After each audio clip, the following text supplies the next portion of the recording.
سلامونه او نیکی هیلې ګرانو کتونکو په خیر راغلی پښتو کوکینګ ته. نن به موږ تاسو ته د ډیلګونا کافې چل درښکاره کوو. دا ډیلګونا کافې یخه هم جوړیږي او توده هم جوړیږي. نو که تاسو دا ویډیو تر اخره پورې وګورئ نو د ډېر یو مزهدارې او خوندورې کافې چل به زده کړئ.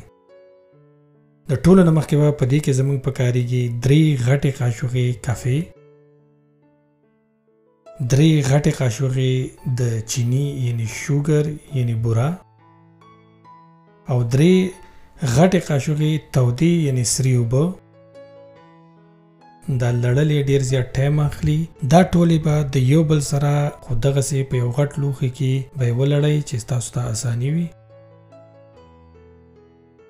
او تر هغه وخته پورې به یې ولړئ چې د دغه شان د یو خټې شکل اختیار کړي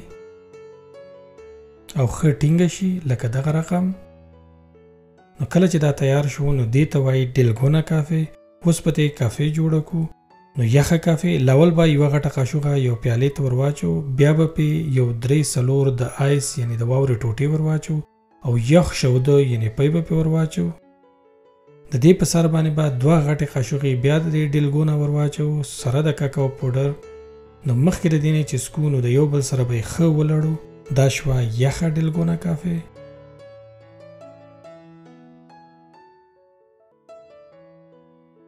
اوس به توده ډیلګونا کافې جوړه کړو یعنی کلاسیک. د ټولو نه مخکې به د یو پیالې 3 حصې د تودو یعنی د ګرمو پیو نه ډک کړو، او په سر باندې به 2 غټې قاشوغې د ډیلګونا کافې ور واچو سره د کاکاو پوډر. مخکې لس کلو نه به دا هم ولړو. نو دا شوه زموږ ډیلګونا کافې.